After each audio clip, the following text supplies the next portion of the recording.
드디어 2026년 새해 첫날이 밝았습니다. 여러분과 여러분의 가정과 또 섬기시는 교회에 주님의 은혜와 평강이 함께 하시기를 기원합니다. 오늘 함께 나눌 하나님의 말씀은 이사야서 7장 10절부터 14절이 되겠습니다. 함께 읽겠습니다. 여호와께서 또 아하스에게 말씀하여 이르시되 너는 내 하나님 여호와께 한 징조를 구하되 깊은 데서든지 높은 데서든지 구하라 하시니 아하스가 이르되 나는 구하지 아니하겠나이다. 나는 여호와를 시험하지 아니하겠나이다 한지라. 이사야가 이르되 다윗의 집이여 영원하건대 들을지어다. 너희가 사람을 괴롭히고서 그것을 작은 일로 여겨 또 나의 하나님을 괴롭히려 하려느냐. 그러므로 주께서 친히 징조를 너희에게 주실 것이라. 보라 처녀가 잉태하여 아들을 낳을 것이요 그 이름을 임마누엘이라 하리라. 아멘. 오늘 본문 말씀이 기록되어 있는 이사야서 7장은 역사적인 배경으로 볼 때 위기 상황, 아주 극심한 위기 상황이었습니다.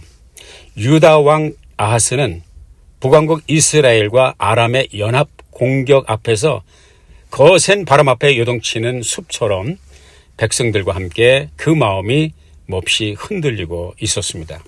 그는 하나님의 사람이었지만 안타깝게도 위기 앞에서 하나님을 의지하기보다는 정치적 계산과 인간적 방법을 생각하고 있었습니다.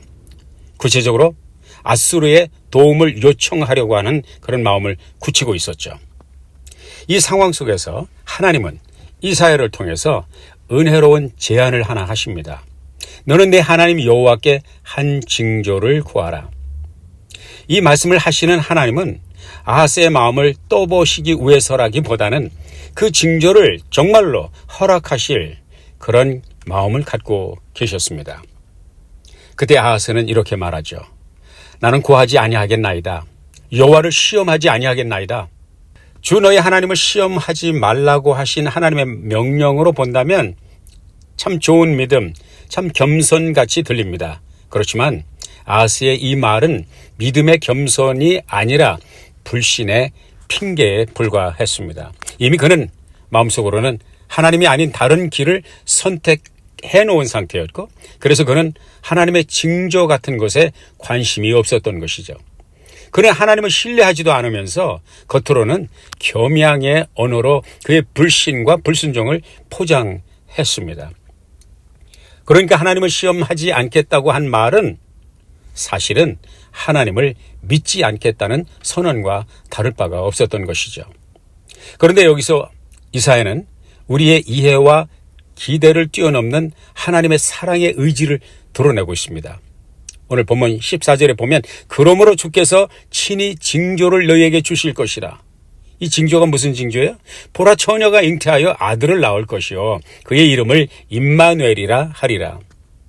여기서 한 가지 짚고 넘어가야 될 것이 있는데요. 이 징조, 곧 임마누엘의 징조는 아하스 개인뿐만 아니라 아하스 개인을 넘어서 유다 전체, 더 나아가서 인류를 향한 하나님의 약속이었다는 것입니다. 그렇습니다.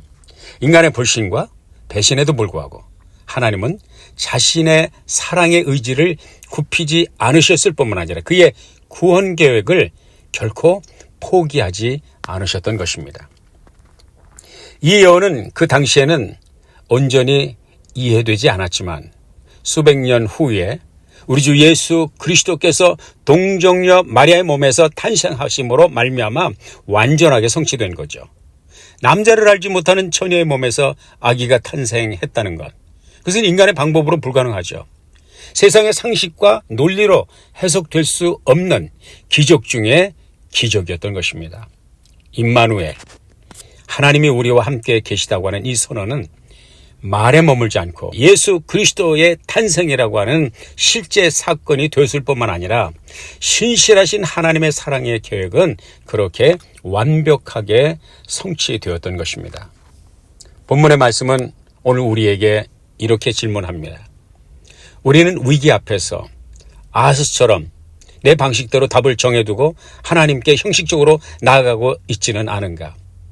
인간의 논리를 앞세우는 미사역으로 하나님을 신뢰하지 않는 불신의 선택을 합리화하고 있지는 않은가? 라고 말이죠. 그러나 동시에 오늘 말씀은 우리에게 커다란 위로로 다가옵니다. 우리의 불신과 우리의 연약함에도 불구하고 하나님은 여전히 임마누엘로 우리 가운데 오셨고 지금도 우리와 함께 계시다는 것입니다. 아하스는 징조를 거절했지만 하나님은 세상이 결코 거절할 수 없는 징조 예수 그리스도를 주셨습니다.